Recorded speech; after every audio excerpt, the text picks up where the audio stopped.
So, one of the biggest frustrations for guitar players is sloppy chord changes. And it's not just beginners, there's others in various degrees of experience in guitar where there's a lot of just sloppy playing and sloppy, so everything just sounds bad. So, naturally, we think we suck, right? But all it is really is we just need to improve a few things. And it's not about getting faster and having to get everything down quick. But clean chord changes are about playing more efficiently. So today we're going to talk a bit about anchor fingers. What are anchor fingers? Well, I'll tell you about in a little bit. Efficient movement, pattern recognition, preparing early. I got my notes right here. Practicing slowly the right way. Really, it's a lot right there, but really all we're doing is we're going to be covering 3 techniques that really you're going to learn and that you're going to take with you as you go through your journey in playing guitar, whether you're going to stay a beginner, whether you're going to be intermediate, or whether you move on and be a virtuoso. You will be encountering many of these things. So I'm going to be using a song to demonstrate how some of this stuff works. And let me get my there we go.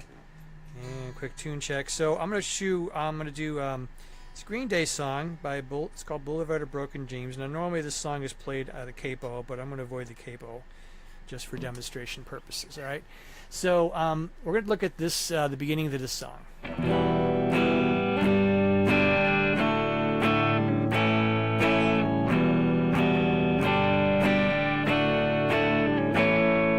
All right, that's the verse to Boulevard of Broken Dreams by Green Day. I love doing this song because it covers so much of what we need to learn about chord changes. It's just incredible.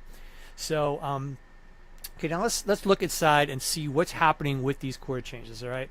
So, one of the techniques that I'm using is what's called anchor finger. I already mentioned that earlier. Now, what I'm doing here for the first 2 chords, actually the first 2 chord changes. So I'm going from an E minor to a G, and I'm going from a G to a D. Okay, those are my first 2 chord changes, right?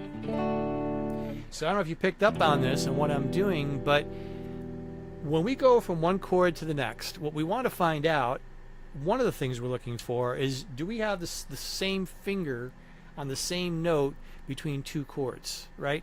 In this case, we do, because we're going to play the E minor like this with the 2 fingers. I know sometimes we do it this way, but we're going to do it this way. And the reason why is because then I go to my G, I'm playing the G like this. This is my G, all right? And then the second chord change also has this. I'm going to go from my G to the D.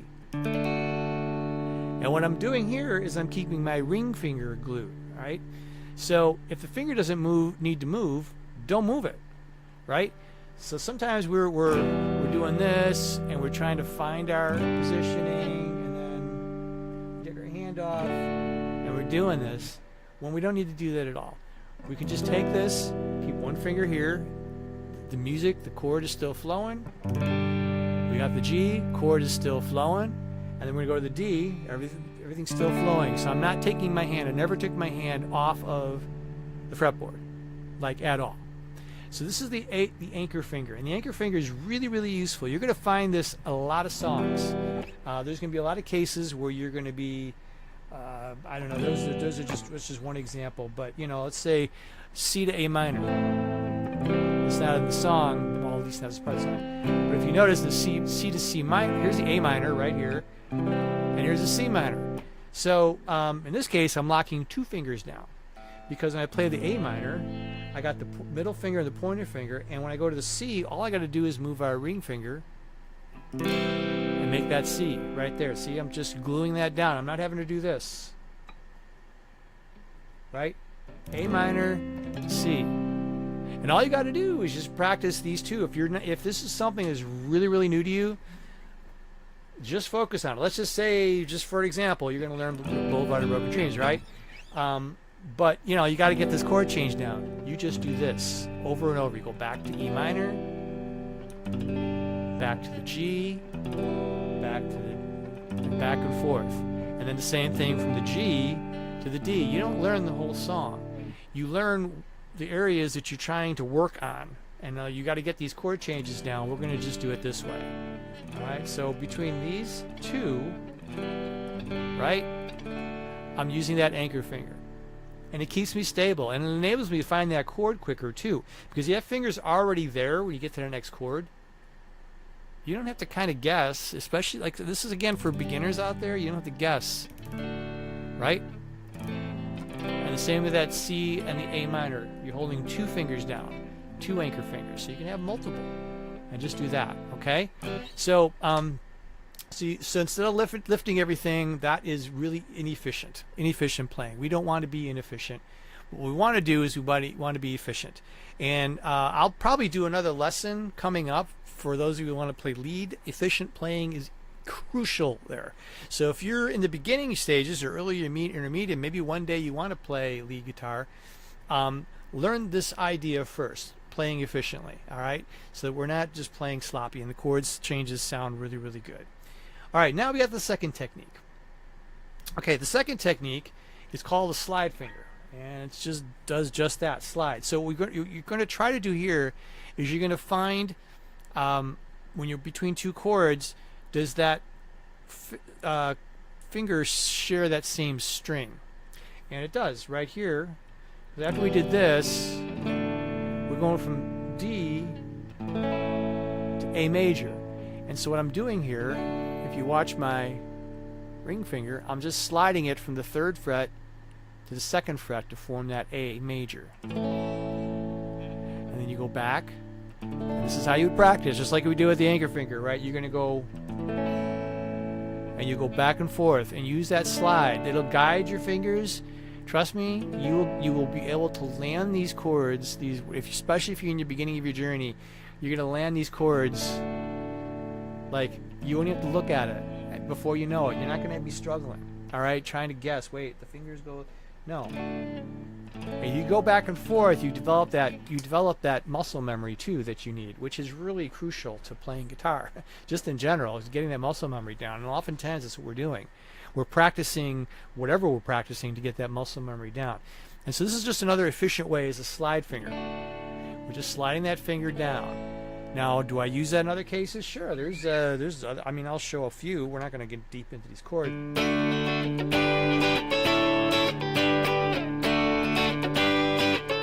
Now I'm using 3 fingers and I'm sliding them. I'm sliding all 3 over here, and back. All right? That's a slide finger technique. So I'm just sliding myself down. I could be playing power chords.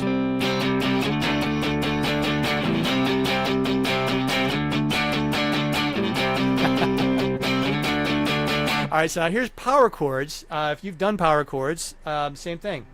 We're sliding 3 fingers down. So I'm going from a C over to a D, and then back. And we're just sliding that finger up and down. Now, we don't have to necessarily hear the slide.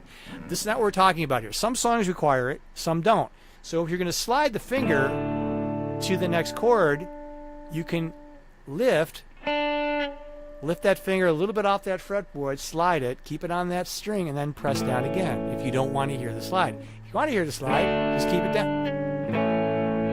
You know, it depends on the song, depends on the riff, right? All of our songs are really different. So that's called the slide finger technique. So smooth chord changes just come from small movements, man. These are just really, really super small, and that's what we're after here. Okay, so now we got a third technique. All right, now third technique is there's a couple of different names for this. I call it a common pattern. Everybody's got different names.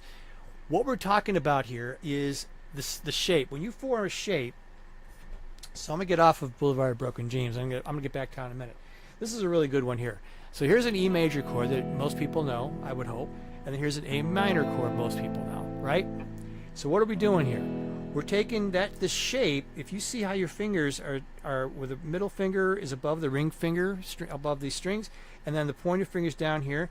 And if you drop down to do an A minor, you can keep these fingers in this shape, right? Don't reform an A minor. Keep it like this. Lift them a little bit off those strings, just a little bit. Bring them down one set of strings, and you formed an A minor. We're not reforming our fingers. This is really true too. Those of you who are maybe further on, you're doing bar chords, right? And we want to go from a G major to an A major. What we're doing is when we go from a G major to an A major, we're holding that shape. See, I didn't change anything here. I just lift them up. Now, if I don't want to hear the slide, same thing as I do with the slide finger. We're kind of using both techniques here in a way. We're sliding that finger. So we're lifting our finger off the fretboard, so we don't want to hear the slide, and then put it up, and then drop them. Or if you want to hear the slide, up to you on how the song goes. We can also do this if we're on, while I'm talking about bar chords. If we're going from a, we say we want to go from a G major to an A minor. Well, A minor looks like this. But I don't have to, I can just lift this finger up, but keep these the same. So I'm just lifting my finger up, keeping these the same. So they're still on that same shape. I just took this one finger off. So it's kind of like a half shape. I don't know. Is that a word? Is that a phrase? I don't know. Half shape. We're going back and we're going back and forth. Just like that. Right? And you just keep going on. Whatever song you're playing, if you've got a common pattern of those fingers. Now let's go to our Boulevard of Broken Dreams example, right? So we've already done the anchor finger. Now we're going to go back. We go back to the E minor. Now here's one where we're going to use a shape. We're using part of a shape. Now you don't see it, may not see it right away, but here's that A major that I just did. These two fingers are in the same pattern. They're just going to go up one set of strings. And then we lift up the ring finger. So rather than taking your fingers off and kind of doing all this type of thing, we're going to go from here up to here. And I notice that I keep these together. So now, if I'm playing this song, I'm using all these three techniques.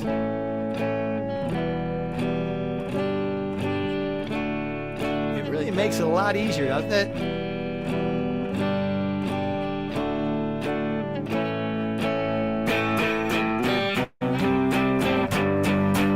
All right, so now that goes into power chords, but what I like doing with that song with the chorus is we can do the same thing just with cowboy chords, right? That's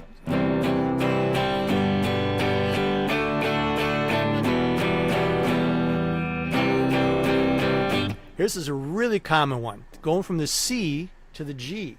We're going to keep this shape just like this. And we're going to drop a G. This is we can play the G like this. As you know, there's different ways of playing that G. I can go from the C to the G. It's a lot easier to do this, to keep that shape, than to do this. I got to move my hand, part of my arm too, to get there. But if I do this, look at that. I'm just moving just my fingers. That's it. Right? So when you're learning a song, let's just say you're playing this song, right? Right? Just do it that way. And there's a ton of songs. There's a lot of them out there that's got this GC combination. You will encounter it, trust me. And that's what you can do. Now, here's a tricky one here. If I'm going from the G, I got to go to the D. Okay? Right? But I'm playing the G this way. I had to play it because I'm going from my C to the G, right? So now I'm going to go to the D. This is a different way of doing this. Well, there's a couple things you can do, right? These fingers actually here are in the same shape as when we get to the D. We're just going to be skipping a whole bunch of strings and going all the way down here to those first two. I notice that it doesn't change. I'm just keeping them here, and then I just drop my pointer finger. So I'm not really changing those fingers a lot. Now, there's another technique. It's kind of a fourth technique. Kind of a fourth one. And I have a name for it. I call it a pilot finger. And because sometimes these things, the three techniques won't work, right? You're not going to be able to counter it. You're not going to be able to achieve a chord change. But this little finger, when I'm playing this chord, I kind of leave it there. This is all happening in a fraction of a beat, right? But I'm going to leave that little finger here, and I'm going to bring these here as I drop, and then once I'm ready to play that chord, I lift up that little finger. Kind of like a pilot thing. I call it a pilot. So you can just sort of drop it like this. Right? So that's a combination of different techniques that you can do. And you remember earlier, I was showing you this.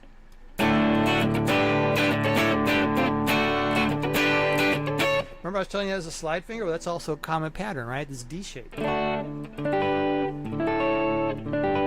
So I'm using a slide and a common pattern. So there's a lot of times when you're going to be using both of these at the same time, and it really makes it easy to do. So anyway, those are the main 4 techniques that I like to teach, and I think that most players, when they're really successful at strumming, so if you got acoustic, I know I got my electric here, but you can do this on acoustic. In fact, you probably do it more often on acoustic. Is you want to use these techniques and just practice them. So wherever you're at, whatever song you're learning, and you're trying to work on your chord changes, try to keep in mind these techniques. Right? Is one of my fingers on that same note that I'm changing to from between the two? Okay. The second one, is the finger on the same string that I'm changing to? It's like I did here from the D. That's a slide. So I'm going to slide it from here to here. Right? That's 2. And 3, is there any common shapes that are between one and the other? Okay. And like we said, A minor to E major, that's all 3 of them. Or like what I did earlier, between the A, part of it could be that shape. Or if we're doing bar chords, right? It could be all fingers, or it could be 3 out of the 4. So I'm doing a major, up to a minor, and then back again. It really makes for a really fun way of playing. Once you get it down, it just makes things so much smoother. So just be sure when you're doing this stuff, when you're practicing. This is the last thing I want to cover here. This is a shorter lesson today, but I think this is really important that you get this. When you are practicing your song, and this even if you're at advanced, there's some advanced pattern, something you're going to play. Focus on that pattern. Especially if it's if it's a challenging part to you. You always want to narrow down in a microscope that small section of the song. So let's say, for example, on Boulevard of Broken Dreams, and I'm having trouble getting from that D to that A. Right? I can't get that. Don't keep going. Just work on this until you get it. Right? Just over and over and over and over. And then, once you get that, you expand it out. Maybe you don't even do the strum yet. You're just trying to get those chord patterns down. That's really good. So you want to be able to be just really efficient. So being really slow practice builds your accuracy.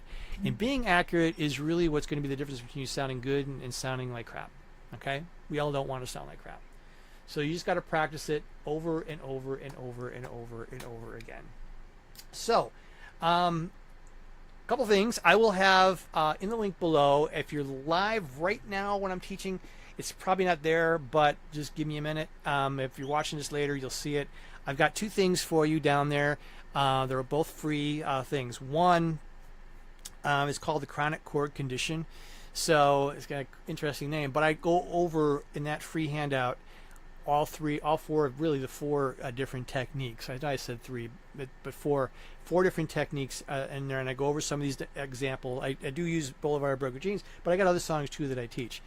Then you can go through that and click on the links and check all those things out. The other thing in there too is I also have 16 corner tab library. The tab library is got all these songs in there. Boulevard of Broken Dreams is in there in case you need to get it. Remember, in reality, it's played with a capo on the first fret, but it's all down there as well. And I'll give you a third thing too. I talked about this already, about learning, practicing slow. So I've got the 15-minute guitar practice blueprint. I will also have this. You got 3 different things. Oh my gosh, you got all kinds of stuff to choose from. This is just awesome. And if you've got any questions, shoot them to me right now as we're getting ready to close out. Just if you got anything you want to ask, I got a few minutes. If not, you can always message me. You can always leave a comment down below. You'll get on it if you get on my email list. If you're on it, just shoot me a note. I got a question. What about this thing? What about that thing? And also, there's an opportunity for free lessons. So I can do a free first lesson for you. You just got to click. Oh wait, I'm sorry. Is it free? Yeah, I think I can get a free lesson in there. If not, it's gonna be really super cheap. Just check out the link. You can check all that stuff. I'll have it in the link below. And we do a quick lesson, and we can see if this will work out for you too. Maybe you just need some guidance or some help, and I'm here for you as well. All right. So if there are no questions, I think we'll we'll be moving on. All right. That sounds good. All right, so this ended up being pretty quick.